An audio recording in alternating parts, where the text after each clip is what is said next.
Razabani for IFL TV, proudly sponsored by Everlast. Honestly, are you hot in that suit and that tie? Well, I put it on 5 minutes before the presser, and I was absolutely fine. It is linen, so I've chosen well on the cloth today.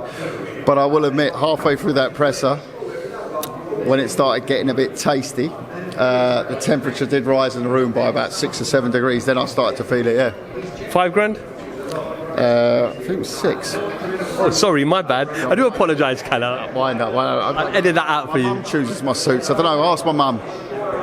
Kalle, did you ever think in your wildest dreams, when Chris Eubank Jr. signed with you, the aim was Charlo, the aim was those middleweight world champions? Was it in your plans ever, in the foreseeable future, that he will fight Conor Benn? Once again, and this is not a lecture for you all, go and look, if you have the time and can be bothered, on my Twitter timeline, Sauerland Bros. Go and have a look at Sauerland Bros. Right up the top, around October, November. And I put a tweet out late at night. Yes, I am famous for my late night tweets, and sometimes, yes, they are written and not at the best hours of the day. But I was on a bit of a rant, but I felt like putting it out there. And I said, in the not so distant future, you will see that fight, i.e. what we saw today, Eubank-Benn. It was just after I think Conor had boxed, and I got slated for it. Like, it's ridiculous. What's this fantasy boxing crap? Are you on one, Kalle again? Blah, blah, blah, blah, blah. I mean, they put that out on most tweets, actually, to be fair. But on this one, I really got a levering for it. And then I must have triggered Sino, because it's sort of like a little snowball that starts at the top of the avalanche, and it becomes bigger and bigger and bigger. And eventually it's an avalanche. Next was Conor calling out Junior after the Williams fight. And now the avalanche is going. And then we started having we had a casual chat, but Eddie, Frank, my brother, myself, but it was flirting, no more. It was like, is this going to be something for next year, the year after? We were sort of saying, we're doing our thing, you're doing your thing. We were in discussions around the Kell Brook fight at the time with Sky.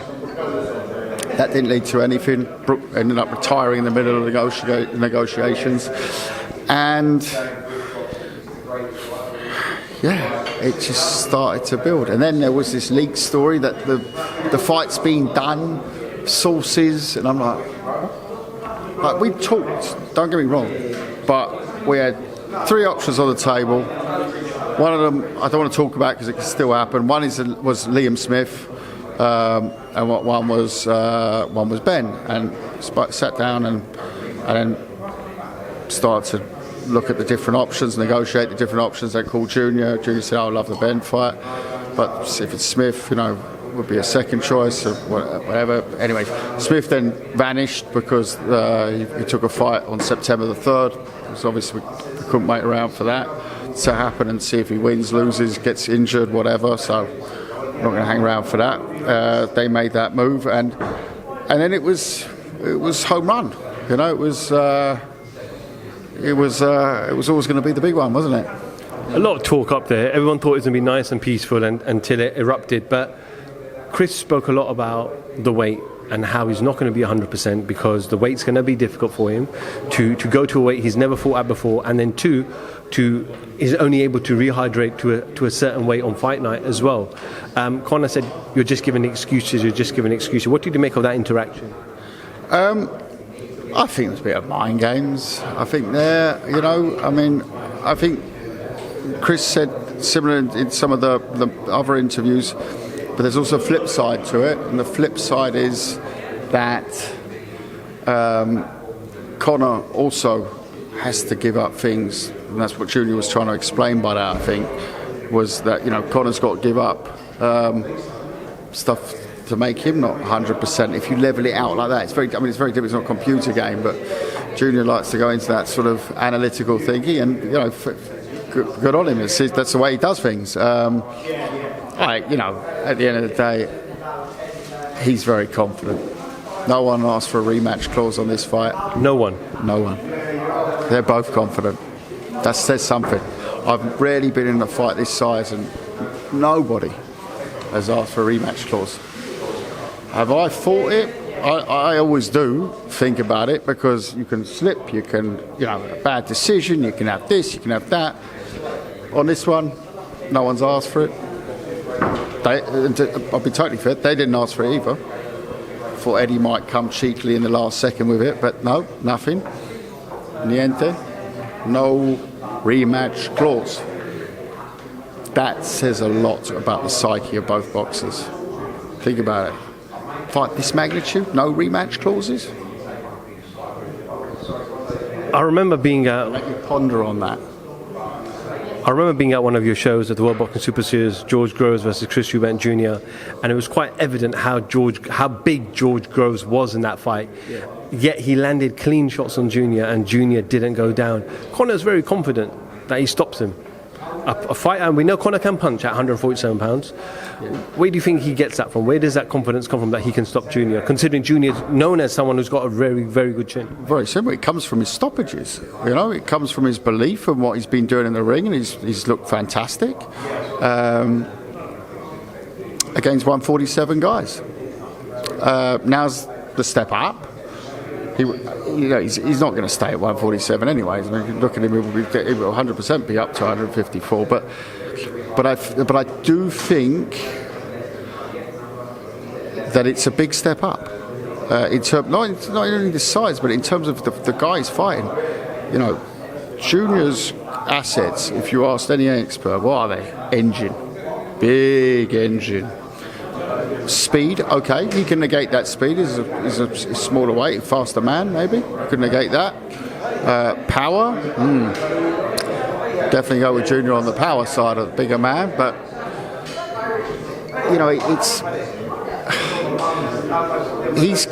Conor is clearly confident. Confidence can work two ways. Confidence can also be dangerous in boxing. Can lead to you leaving yourself open, can lead to a number of things, but I do think that the deciding factor here is going to be the experience, the ring IQ, and the fact that he's been around, or not around, done big fights on big platforms before. And I wouldn't always say, because eventually you've got to take your first one, so that would mean that everyone else would always lose by the nature of my argument.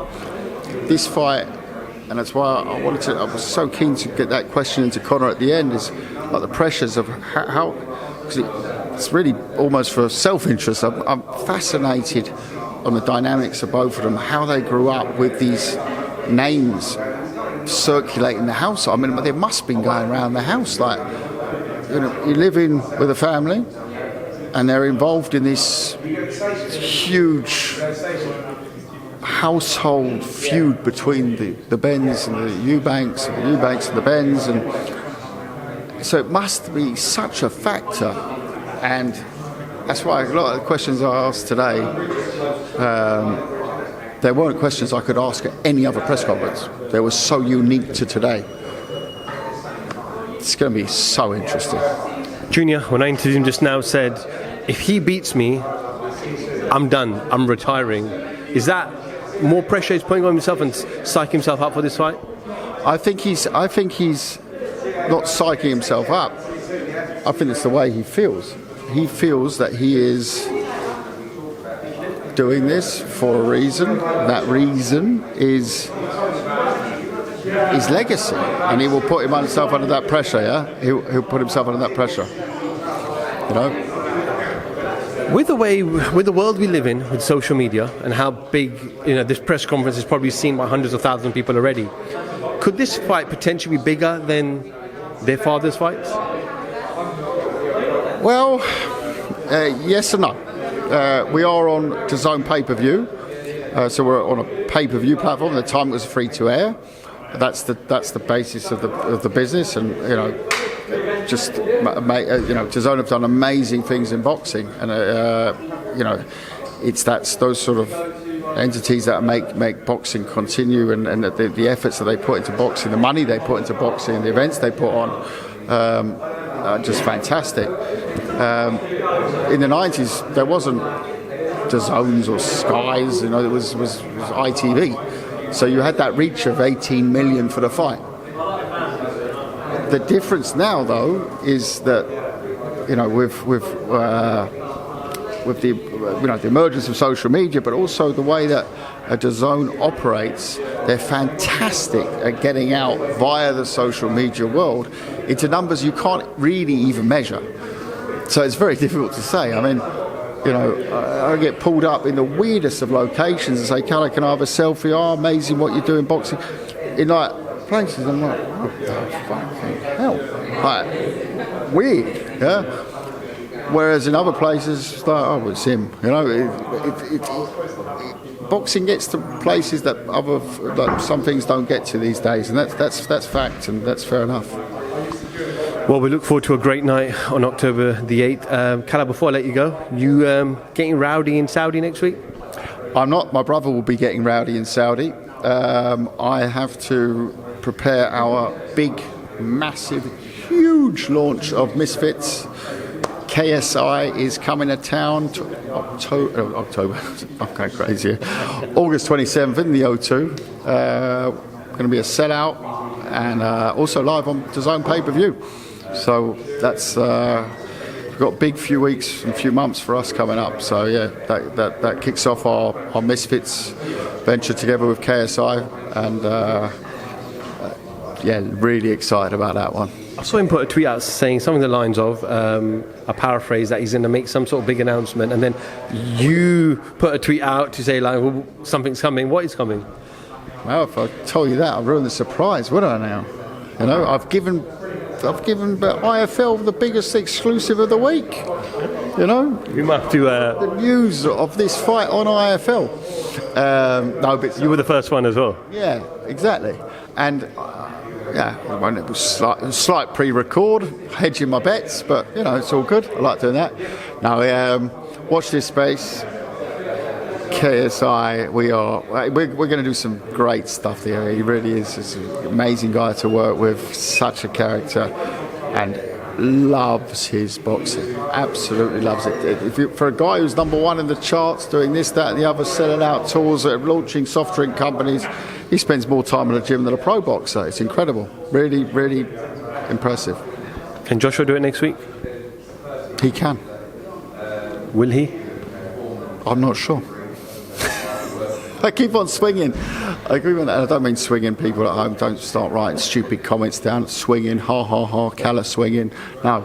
Does Kalle swing? Swinging between... No, Kalle, I keep swinging between... I was going to say between a blonde and a brunette. No, I mean, I keep swinging between Joshua and Usyk, and I said after the fight last year, I said there's no way Usyk shouldn't take the rematch. He should let Usyk fight Fury, and then he fights the winner, and he should pray that Fury wins because that makes a bigger fight. I don't know, it's something about it that's sort of got me thinking now. I don't know. I promoted Alexander Usyk in the World Boxing Super Series. I love him. But we got the winner. The winner fights, well, Hrgovic, if he beats Zhang next week, we're fighting the winner. So, commercially, Anthony, I wish you all the best. Tyson Fury retired again today? Yeah, me old mate Tyson, I saw that. Wish him a very happy retirement. Again? Yeah, I'm sure, you know. I'm sure that's for today.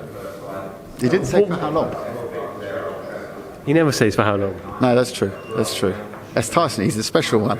You know, like Mourinho was the special one. He's the special one in boxing. But he said it's my birthday today, and he literally his. Well, they gave it away. Yeah, he's retired for his birthday. Leave the man alone. He wants to have his birthday, celebrate. You know, have a barbie, have a few drinks, and then let him get him over his hangover. And tomorrow he'll be back.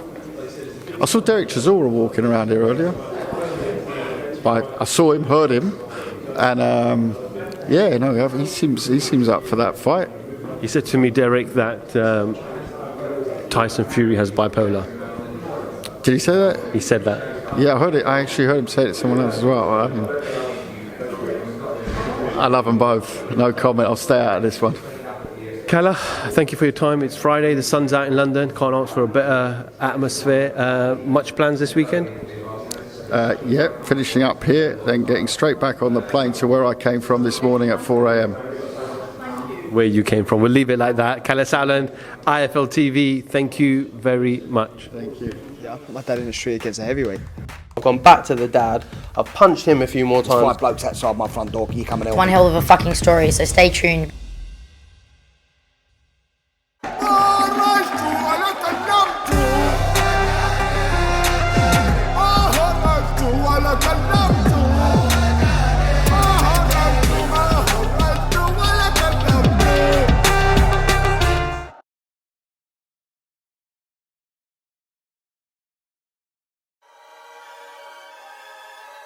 Welcome, Team Everlast, to the Team Everlast Fitness app.